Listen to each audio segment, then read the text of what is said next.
পাইলটের জন্য আকাশের দুধ সাদা মেঘের বদলে তৈরি হচ্ছে নরম মাটির কবর। স্বপ্ন ছিল আকাশে ওড়ার, কিন্তু জীবন প্রদীপ নিভে গেল অকালেই। আকাশে ওড়ার বদলে চিরনিদ্রায় শায়িত হলেন কবরে।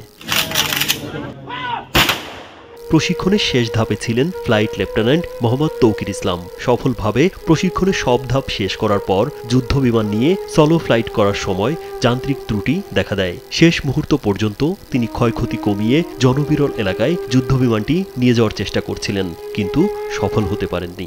আমাদের মসজিদও নাচ করতে, একসাথে ফুটবল খেলেছি, ক্রিকেট খেলেছি। আমি খুব শোকায়িত, আমরাও অনেক ব্যথিত এই ঘটনার জন্য। আল্লাহ পাক তাকে জান্নাতবাসী করুন, তার ভুল ত্রুটি ক্ষমা করুন। মানে এরকম ভালো ছেলে হয় না, আমরা ভাবতে পারছি না, বলতে পারছি না।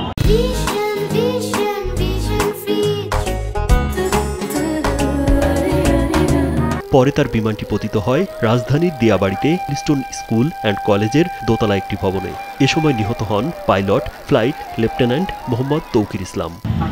আমাদের মাদের বুক খালি করে একটা পাইলট বলেন, একটা সন্তান মানুষকে অনেক কষ্ট, একটা মাই বলতে সেই সন্তানের কথা কেউ বুঝবে না। তৌকিরের অকাল মৃত্যুতে শোকের ছায়া নেমে এসেছে পুরো রাজশাহী নগরী জুড়ে। সকাল থেকেই তার ভাড়া বাসায় ভিড় জমাতে শুরু করেন স্বজনরা। ফোনের মধ্যে সে আমাকে লেখছে ফ্লাইট লেফটেন্যান্ট তৌকির ইসলাম সাগর।